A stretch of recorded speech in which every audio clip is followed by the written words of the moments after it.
শিমলুগুৰি প্ৰাথমিক বিদ্যালয়ৰ তৃতীয় শ্ৰেণীৰ ক্লাছ কেপ্টেইনৰ কাৰণে আমি নিৰ্বাচন পাতিছিলোঁ আৰু এই নিৰ্বাচনত প্ৰতিদ্বন্দ্বী কৰিছে তানসী ৰাণী মছৰং আৰু আমাৰ অংশ কুমাৰ বৰদলৈ।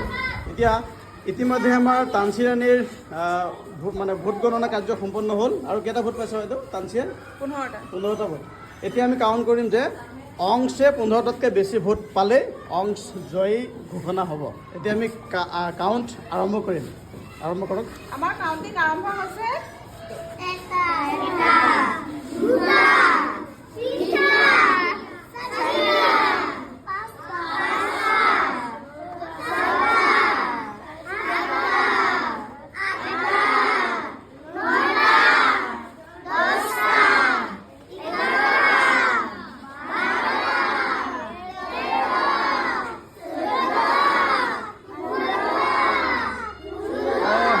জয়ী ঘোষণা হৈছে।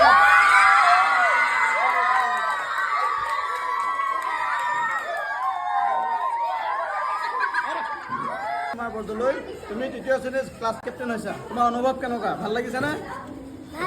এতিয়া তোমাৰ কি কি কাম কৰিবা ক্লাছ কেপ্টেইন যে হৈছা তুমি? চাফা কৰাম আৰু আৰু আৰু যদি কোনোবা ল'ৰা ছোৱালী অনিয়মীয়ভাৱে যদি বাহিৰত যায় কি কৰিবা? নাম লিখিবা। Very good. আৰু তানসী ৰাণী, তুমি যথেষ্ট ভোট পাইছা দেই বাবা, 15টা ভোট পাইছা, বহুত ভাল ভোট পাইছা আৰু 1 মাহৰ কাৰণে দিছোঁ। গতিকে পৰৱৰ্তী মাহত পিছৰ মাহত যাতে তুমি চবৰ পৰা ভোট কালেকশ্যন কৰিবা দেই। তোমালৈ শুভেচ্ছা থাকিল দেই। ৰং ভেৰি গুড।